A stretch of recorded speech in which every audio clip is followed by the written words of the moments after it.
V.I. Lenin. Letters from Afar. First letter. The first stage of the First Revolution, see footnote 1. The First Revolution engendered by the imperialist world war has broken out. The first revolution, but certainly not the last. Judging by the scanty information available in Switzerland, the first stage of this first revolution, namely, of the Russian Revolution of March 1, 1917, has ended.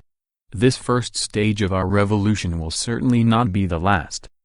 How could such a miracle have happened, that in only 8 days, the period indicated by Mr. Militia in his boastful telegram to all Russia's representatives abroad, a monarchy collapsed that had maintained itself for centuries, and that in spite of everything had managed to maintain itself throughout the 3 years of the tremendous, nationwide class battles of 1905–07. There are no miracles in nature or history, but every abrupt turn in history, and this applies to every revolution, presents such a wealth of content, unfolds such unexpected and specific combinations of forms of struggle and alignment of forces of the contestants, that to the lay mind there is much that must appear miraculous. The combination of a number of factors of world historic importance was required for the Tsarist monarchy to have collapsed in a few days. We shall mention the chief of them. Without the tremendous class battles and the revolutionary energy displayed by the Russian proletariat during the 3 years 1905–07, the Second Revolution could not possibly have been so rapid in the sense that its initial stage was completed in a few days. The First Revolution, 1905, deeply plowed the soil, uprooted age-old prejudices, awakened millions of workers and tens of millions of peasants to political life and political struggle, and revealed to each other, and to the world, all classes, and all the principal parties, of Russian society in their true character and in the true alignment of their interests, their forces, their modes of action, and their immediate and ultimate aims. This first revolution, and the succeeding period of counter-revolution, 1907–14, laid bare the very essence of the Tsarist monarchy, brought it to the utmost limit, exposed all the rottenness and infamy, the cynicism and corruption of the Tsar's clique, dominated by that monster, Rasputin. It exposed all the bestiality of the Romanov family, those pogrom-mongers who drenched Russia in the blood of Jews, workers and revolutionaries, those landlords, first among peers, who own millions of decadences of land and are prepared to stoop to any brutality, to any crime, to ruin and strangle any number of citizens in order to preserve the sacred right of property for themselves and their class. Without the revolution of 1905–07 and the counter-revolution of 1907–14, there could not have been that clear self-determination of all classes of the Russian people and of the nations inhabiting Russia, that determination of the relation of these classes to each other and to the Tsarist monarchy, which manifested itself during the 8 days of the February to March Revolution of 1917. This 8-day revolution was performed, if we may use a metaphorical expression, as though after a dozen major and minor rehearsals, the actors knew each other, their parts, their places and their setting in every detail, through and through, down to every more or less important shade of political trend and mode of action. For the first great revolution of 1905, which the Guchkovs and Miliakovs and their hangers-on denounced as a great rebellion, led after the lapse of 12 years, to the brilliant, the glorious revolution of 1917, the Guchkovs and Miliakovs have proclaimed it glorious because it has put them in power, for the time being. But this required a great, mighty and all-powerful stage manager, capable, on the one hand, of vastly accelerating the course of world history, and, on the other, of engendering worldwide crises of unparalleled intensity, economic, political, national and international. Apart from an extraordinary acceleration of world history, it was also necessary that history make particularly abrupt turns, in order that at one such turn the filthy and blood-stained cart of the Romanov monarchy should be overturned at one stroke. This all-powerful stage manager, this mighty accelerator was the imperialist world war. That it is a world war is now indisputable, for the United States and China are already half involved today, and will be fully involved tomorrow. That it is an imperialist war on both sides is now likewise indisputable. Only the capitalists and their hangers-on, the social patriots and social chauvinists, or, if instead of general critical definitions we use political names familiar in Russia, only the Gudkovs and Lvovs, Miliakovs and Shingaryovs on the one hand, and only the Gvozdyovs, Patrusovs, Chkenkolis, Kerenskys and Chkaidzes on the other, can deny or gloss over this fact. Both the German and the Anglo-French bourgeoisie are waging the war for the plunder of foreign countries and the strangling of small nations, for financial world supremacy and the division and redivision of colonies, and in order to save the tottering capitalist regime by misleading and dividing the workers of the various countries. The imperialist war was bound, with objective inevitability, immensely to accelerate and intensify to an unprecedented degree the class struggle of the proletariat against the bourgeoisie. It was bound to turn into a civil war between the hostile classes. This transformation has been started by the February to March Revolution of 1917, the first stage of which has been marked, firstly, by a joint blow at Tsarism struck by two forces: 1. The whole of bourgeois and landlord Russia, with all her unconscious hangers-on and all her conscious leaders, the British and French ambassadors and capitalists; and the other, the Soviet of Workers' Deputies, which has begun to win over the soldiers and peasants' deputies. See footnote 2. These three political camps, these three fundamental political forces: 1. The Tsarist monarchy, the head of the feudal landlords, of the old bureaucracy and the military caste; 2. Bourgeois and landlord Octoberist cadet Russia, behind which trailed the petty bourgeoisie, of which Kerensky and Chkaids are the principal representatives; 3. The Soviet of Workers' Deputies, which is seeking to make the entire proletariat and the entire mass of the poorest part of the population its allies. These three fundamental political forces fully and clearly revealed themselves even in the 8 days of the first stage, and even to an observer so remote from the scene of events as the present writer, who is obliged to content himself with the meager foreign press dispatches. But before dealing with this in greater detail, I must return to the part of my letter devoted to a factor of prime importance, namely, the imperialist world war. The war shackled the belligerent powers, the belligerent groups of capitalists, the bosses of the capitalist system, the slave owners of the capitalist slave system, to each other with chains of iron. One bloody clot, such is the social and political life of the present moment in history. The socialists who deserted to the bourgeoisie on the outbreak of the war, all these Davids and Seidmans in Germany and the Plekhanovs, Patrusovs, Gvozdyovs and company in Russia, clamored loud and long against the illusions of the revolutionaries, against the illusions of the Ball Manifesto, against the farcical dream of turning the imperialist war into a civil war.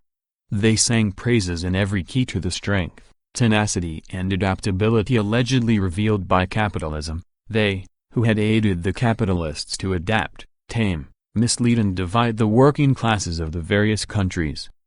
But he who laughs last laughs best. The bourgeoisie has been unable to delay for long the revolutionary crisis engendered by the war. That crisis is growing with irresistible force in all countries, beginning with Germany, which, according to an observer who recently visited that country, is suffering brilliantly organized famine, and ending with England and France, where famine is also looming, but where organization is far less brilliant. It was natural that the revolutionary crisis should have broken out first of all in Tsarist Russia, where the disorganization was most appalling and the proletariat most revolutionary, not by virtue of any special qualities, but because of the living traditions of 1905. This crisis was precipitated by the series of extremely severe defeats sustained by Russia and her allies. They shook up the old machinery of government and the old order and roused the anger of all classes of the population against them. They embittered the army, wiped out a very large part of the old commanding personnel, composed of die-hard aristocrats and exceptionally corrupt bureaucratic elements, and replaced it by a young, fresh, mainly bourgeois, commoner, petty bourgeois personnel. Those who, groveling to the bourgeoisie or simply lacking backbone, howled and wailed about defeatism, are now faced by the fact of the historical connection between the defeat of the most backward and barbarous Tsarist monarchy and the beginning of the revolutionary conflagration. But while the defeats early in the war were a negative factor that precipitated the upheaval, the connection between Anglo-French finance capital, Anglo-French imperialism, and Russian Octoberist cadet capital was a factor that hastened this crisis by the direct organization of a plot against Nicholas Romanov. This highly important aspect of the situation is, for obvious reasons, hushed up by the Anglo-French press and maliciously emphasized by the German. We Marxists must soberly face the truth and not allow ourselves to be confused either by the lies, the official sugary diplomatic and ministerial lies, of the first group of imperialist belligerents, or by the sniggering and smirking of their financial and military rivals of the other belligerent group. The whole course of events in the February to March Revolution clearly shows that the British and French embassies, with their agents and connections, who had long been making the most desperate efforts to prevent separate agreements and a separate peace between Nicholas II, and last, we hope, and we will endeavor to make him that, and Wilhelm II, directly organized a plot in conjunction with the Octoberists and cadets, in conjunction with a section of the generals and army and St. Petersburg garrison officers, with the express object of deposing Nicholas Romanov. Let us not harbor any illusions. Let us not make the mistake of those who, like certain OC supporters or Mensheviks who are oscillating between Gvozdiov-Patrusov policy and internationalism and only too often slip into petty bourgeois pacifism, are now ready to extol agreement between the Workers' Party and the Cadets, support of the latter by the former, etc. in conformity with the old, and by no means Marxist, doctrine that they have learned by rote. They are trying to veil the plot of the Anglo-French imperialists and the Guchkovs and Miliakovs aimed at deposing the chief warrior, Nicholas Romanov, and putting more energetic, fresh and more capable warriors in his place. That the revolution succeeded so quickly and, seemingly, at the first superficial glance, so radically, is only due to the fact that, as a result of an extremely unique historical situation, absolutely dissimilar currents, absolutely heterogeneous class interests, absolutely contrary political and social strivings have merged, and in a strikingly harmonious manner. Namely, the conspiracy of the Anglo-French imperialists, who impelled Miliakov, Guchkov and company to seize power for the purpose of continuing the imperialist war, for the purpose of conducting the war still more ferociously and obstinately, for the purpose of slaughtering fresh millions of Russian workers and peasants in order that the Guchkovs might obtain Constantinople, the French capitalists Syria, the British capitalists Mesopotamia, and so on. This on the one hand. On the other, there was a profound proletarian and mass popular movement of a revolutionary character, a movement of the entire poorest section of the population of town and country, for bread, for peace, for real freedom. It would simply be foolish to speak of the revolutionary proletariat of Russia supporting the cadet Octoberist imperialism, which has been patched up with English money and is as abominable as Tsarist imperialism. The revolutionary workers were destroying, have already destroyed to a considerable degree and will destroy to its foundations the infamous Tsarist monarchy. They are neither elated nor dismayed by the fact that at certain brief and exceptional historical conjunctures they were aided by the struggle of Buchanan, Guchkov, Miliakov and company to replace one monarch by another monarch, also preferably a Romanov. Such, and only such, is the way the situation developed. Such, and only such, is the view that can be taken by a politician who does not fear the truth, who soberly weighs the balance of social forces in the revolution, who appraises every current situation not only from the standpoint of all its current peculiarities, but also from the standpoint of the more fundamental motivations, the deeper interest relationship of the proletariat and the bourgeoisie, both in Russia and throughout the world.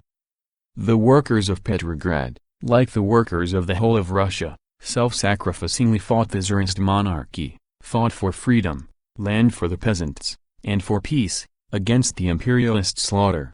To continue and intensify that slaughter, Anglo-French imperialist capital hatched court intrigues, conspired with the officers of the guards, incited and encouraged the Guchkovs and Miliakovs, and fixed up a complete new government, which in fact did seize power immediately the proletarian struggle had struck the first blows at Tsarism.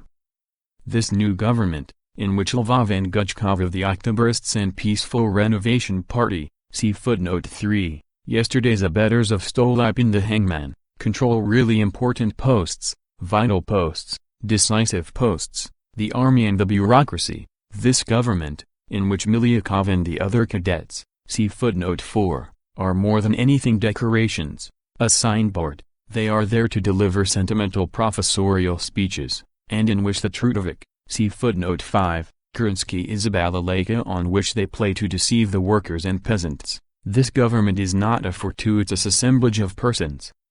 They are representatives of the new class that has risen to political power in Russia, the class of capitalist landlords and bourgeoisie which has long been ruling our country economically, and which during the revolution of 1905–07, the counter-revolutionary period of 1907–14, and finally, and with especial rapidity, the war period of 1914–17, was quick to organize itself politically, taking over control of the local government bodies, public education, congresses of various types, the Duma, the War Industries Committees, etc. This new class was already almost completely in power by 1917, and therefore it needed only the first blows to bring Tsarism to the ground and clear the way for the bourgeoisie. The imperialist war, which required an incredible exertion of effort, so accelerated the course of backward Russia's development that we have at one blow, seemingly at one blow, caught up with Italy, England, and almost with France.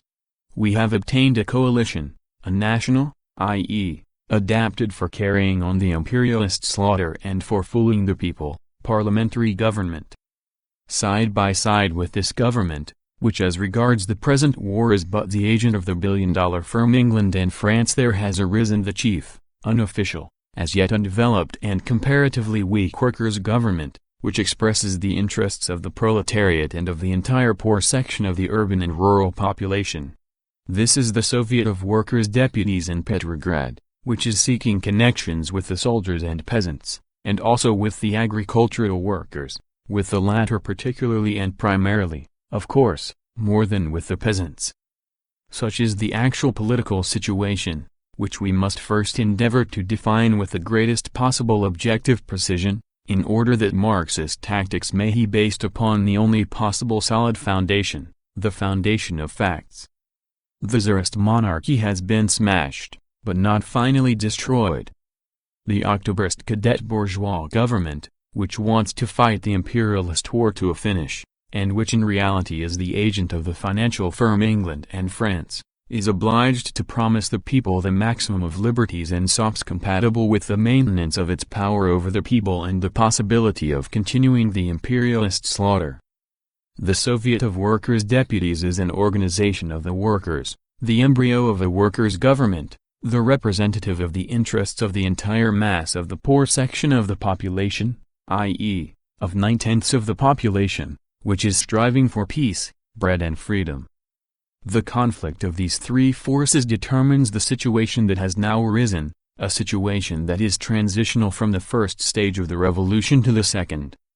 The antagonism between the first and second force is not profound, it is temporary, the result solely of the present conjuncture of circumstances, of the abrupt turn of events in the imperialist war. The whole of the new government is monarchist, for Kerensky's verbal republicanism simply cannot be taken seriously, is not worthy of a statesman and, objectively, is political chicanery. The new government, which has not dealt the Tsarist monarchy the final blow, has already begun to strike a bargain with the landlord Romanov dynasty. The bourgeoisie of the Octobrist cadet type needs a monarchy to serve as the head of the bureaucracy and the army in order to protect the privileges of capital against the working people. He who says that the workers must support the new government in the interests of the struggle against Tsarist reaction, and apparently this is being said by the Potrasovs, Gvozdovs, Chkanklas and also, all evasiveness notwithstanding, by Tchides, is a traitor to the workers, a traitor to the cause of the proletariat, to the cause of peace and freedom. For actually, Precisely this new government is already bound hand and foot by imperialist capital, by the imperialist policy of war and plunder, has already begun to strike bargain, without consulting the people, with the dynasty, is already working to restore the Tsarist monarchy, is already soliciting the candidature of Mikhail Romanov as the new kinglet, is already taking measures to prop up the throne, to substitute for the legitimate, lawful, ruling by virtue of the old law, monarchy a Bonapartist, plebiscite monarchy, ruling by virtue of a fraudulent plebiscite. No, if there is to lie a real struggle against the Tsarist monarchy, if freedom is to be guaranteed in fact and not merely in words, in the glib promises of Miliakov and Kerensky, the workers must not support the new government, the government must support the workers. For the only guarantee of freedom and of the complete destruction of Tsarism lies in arming the proletariat, in strengthening, extending and developing the role, significance and power of the Soviet of Workers' Deputies. All the rest is mere phrase-mongering and lies, self-deception on the part of the politicians of the liberal and radical camp, fraudulent trickery. Help, or at least do not hinder, the arming of the workers, and freedom in Russia will be invincible, the monarchy irretrievable, the republic secure. Otherwise the Gudkovs and Miliakovs will restore the monarchy and grant none, absolutely none of the liberties they promised. All bourgeois politicians and all bourgeois revolutions fed the people and fooled the workers with promises. Ours is a bourgeois revolution, therefore, the workers must support the bourgeoisie, say the Potrasovs, Gvozdyovs and Chkaidzes, as Plekhanov said yesterday. Ours is a bourgeois revolution, we Marxists say, therefore the workers must open the eyes of the people to the deception practiced by the bourgeois politicians, teach them to put no faith in words, to depend entirely on their own strength, their own organization, their own unity, and their own weapons. The government of the Octobrists and Cadets, of the Gudkovs and Miliakovs, cannot, even if it sincerely wanted to, only infants can think that Gudkov and Lvov are sincere, cannot give the people either peace, bread, or freedom. It cannot give peace because it is a war government, a government for the continuation of the imperialist slaughter, a government of plunder, out to plunder Armenia, Galicia and Turkey, annex Constantinople, reconquer Poland, Courland, Lithuania, etc. It is a government bound hand and foot by Anglo-French imperialist capital. Russian capital is merely a branch of the worldwide firm which manipulates hundreds of billions of rubles and is called England and France. It cannot give bread because it is a bourgeois government. At best, it can give the people brilliantly organized famine, as Germany has done. But the people will not accept famine. They will learn, and probably very soon, that there is bread and that it can be obtained, but only by methods that do not respect the sanctity of capital and land ownership. It cannot give freedom because it is a landlord and capitalist government which fears the people and has already begun to strike a bargain with the Romanov dynasty. The tactical problems of our immediate attitude towards this government will be dealt with in another article. In it, we shall explain the peculiarity of the present situation, which is a transition from the first stage of the revolution to the second, and why the slogan, the task of the day, at this moment must he, workers, you have performed miracles of proletarian heroism, the heroism of the people, in the civil war against Tsarism. You must perform miracles of organization of the proletariat and of the whole people, to prepare the way for your victory in the second stage of the revolution. Confining ourselves for the present to an analysis of the class struggle and the alignment of class forces at this stage of the revolution, we have still to put the question, who are the proletariat's allies in this revolution? It has two allies. First, the broad mass of the semi-proletarian and partly also of the small peasant population, who number scores of millions and constitute the overwhelming majority of the population of Russia. For this mass peace, bread, freedom and land are essential. It is inevitable that to a certain extent this mass will be under the influence of the bourgeoisie, particularly of the petty bourgeoisie, to which it is most akin in its conditions of life, vacillating between the bourgeoisie and the proletariat. The cruel lessons of war, and they will be the more cruel the more vigorously the war is prosecuted by Guchkov, Lvov, Miliakov and co., will inevitably push this mass towards the proletariat, compel it to follow the proletariat. We must now take advantage of the relative freedom of the new order and of the Soviets of Workers' Deputies to enlighten and organize this mass first of all and above all. Soviets of Peasants' Deputies and Soviets of Agricultural Workers, that is one of our most urgent tasks. In this connection we shall strive not only for the agricultural workers to establish their own separate Soviets, but also for the propertyless and poorest peasants to organize separately from the well-to-do peasants. The special tasks and special forms of organization urgently needed at the present time will be dealt with in the next letter.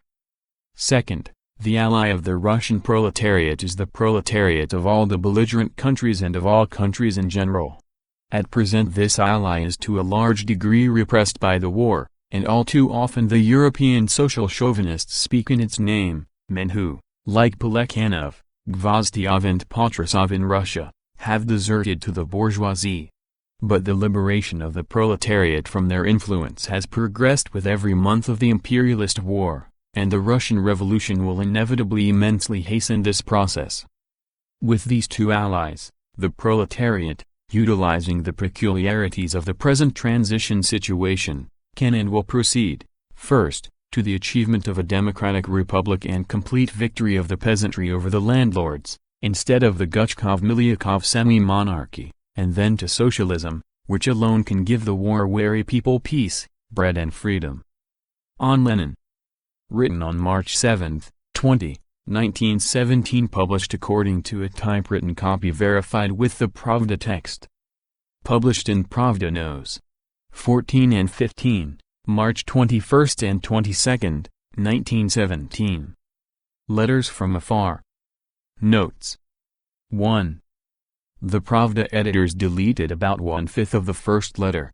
The cuts concern chiefly Lenin's characterization of the Menshevik and Socialist revolutionary lenders as conciliators and flunkies of the bourgeoisie, their attempts to hide from the people the fact that representatives of the British and French governments helped the cadets and Octoberists secure the abdication of Nicholas II, and also Lenin's exposure of the monarchist and imperialist proclivities of the provisional government, which was determined to continue the predatory war.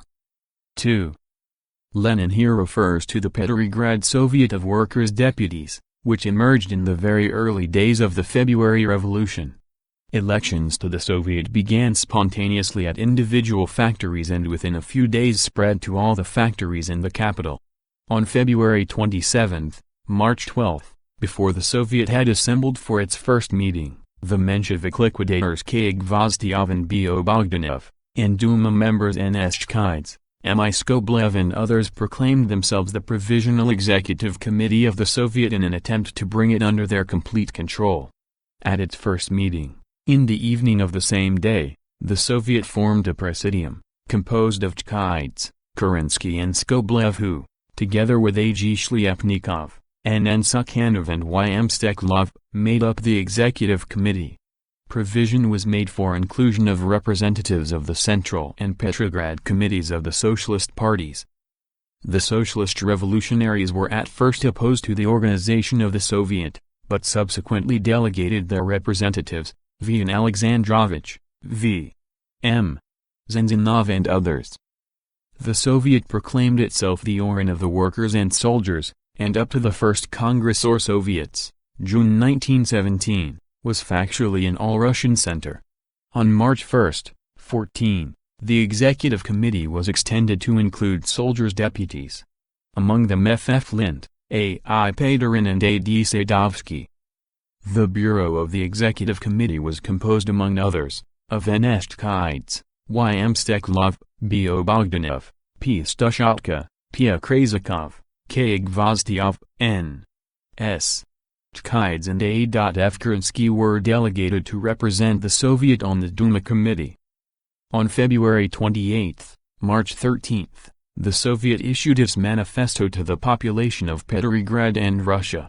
It called on the people to rally around the Soviet and take over the administration of local affairs. On March 3, 16, the Soviet appointed several commissions, on food, military affairs, public order and the press. The latter commission provided the first editorial board of Izvestia, composed of N.D. Sokolov, Y.M. Steklov, N.N. Sukhanov and K.S. Grudnevich, V.A. Bazarov and B.V. Avalov were added somewhat later. Meetings of the executive committee were attended, in a consultative capacity, by the Social Democratic members of all the 4 State Duma, 5 representatives of the Soldiers' Commission, 2 representatives of the Central Trade Union Bureau, representatives of the District Soviets, the Izvestia Editorial Board, and other organizations.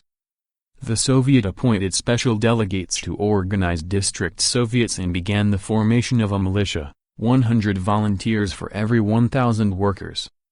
Though leadership of the Soviet was in the hands of compromising elements, the pressure of the militant workers and soldiers compelled it to take a number of revolutionary measures, the arrest of Tsarist officials, release of political prisoners, etc. On March 1, 14, the Soviet issued its Order No. 1 to the Petrograd garrison. It played a very big part in revolutionizing the army. Henceforth all military units were to be guided in their political actions solely by the Soviet, all weapons were to be placed at the disposal and under the control of company and battalion soldiers' committees, orders issued by the Provisional Committee of the State Duma were to be obeyed only if they did not conflict with the orders of the Soviet, etc. But at the crucial moment, on the night following March 1, 14, the compromising leaders of the Soviet executive voluntarily turned over power to the bourgeoisie. They endorsed the provisional government composed of representatives of the bourgeoisie and landlords. This was not known abroad, since papers standing to the left of the cadets were not allowed out of the country. Lenin learned of the surrender of power only when he returned to Russia. 3. Octobrists, members of the Union of October 17, a counter-revolutionary party formed after promulgation of the Tsar's Manifesto of October 17, 30, 1905. It represented and upheld the interests of the big bourgeoisie and of the landlords who ran their estates on capitalist lines. Its leaders were A.I. Guchkov, a big Moscow manufacturer and real estate owner, and M.V. Rodzyanko, a rich landlord. The Octobrists gave their full support to the Tsar's home and foreign policy and in the First World War joined the Progressist Bloc, a sham opposition group demanding responsible government, in other words, a government that would enjoy the confidence of the bourgeoisie and landlords. The Octobrists became the ruling party after the February Revolution and did everything they could to ward off socialist revolution. Their leader, Guchkov, was war minister in the first provisional government. Following the Great October Socialist Revolution, the party became one of the main forces in the battle against Soviet power. The Party of Peaceful Renovation was a constitutional monarchist organization of the big bourgeoisie and landlords. It took final shape in 1906 following the dissolution of the First Duma. It united the left Octobrists and right cadets and its chief leaders were P.A. Haydn, N.N. Lvov, P.P. Rybushinsky, M. Istakovich, Y.N. Trubetskoy, D.N. Shipov. Like the Octobrists, it sought to safeguard and promote the interests of the industrial and commercial bourgeoisie and of the landlords who ran their estates along capitalist lines. In the Third Duma the party joined with the so-called Party of Democratic Reforms to form the Progressist Group. 4. Cadets. The name derives from the Constitutional Democratic Party, the chief party of the Russian liberal monarchist bourgeoisie. Founded in October 1905, it was composed chiefly of capitalists, zemstvo leaders, landlords and bourgeois intellectuals. Prominent in the leadership were P.N. Milyakov, S. Amuramtsev, V. Maklukov, A.I. Shengryov, P.B. Struve and F.I. Radishev. The cadets became the party of the imperialist bourgeoisie and in the First World War actively supported the Tsarist government's predatory policies and in the February Revolution tried to save the monarchy. The dominant force in the provisional government, they followed a counter-revolutionary policy inimical to the people but advantageous to U.S., British and French imperialism.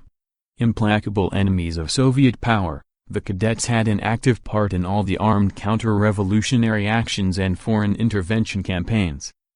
Most of their leaders emigrated after the defeat of the counter-revolutionary forces and continued their anti-Soviet and counter-revolutionary work abroad.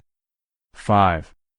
Trudovik, member of the Trudovik group in the State Duma, formed in April 1906 by petty bourgeois Democrats, peasants and intellectuals of the Narodnik persuasion. The group wavered between the cadets and the Revolutionary Social Democrats, and in the First World War most of its members adopted a social chauvinist position. The Trudoviks spoke for the rich peasants, the kulaks, and after the February Revolution actively supported the provisional government. One of their representatives, Zarudny, became Minister of Justice following the July events and directed the police campaign against the Bolsheviks. After the October Revolution, the Trudoviks sided with the counter-revolutionary forces. End of Letter 1.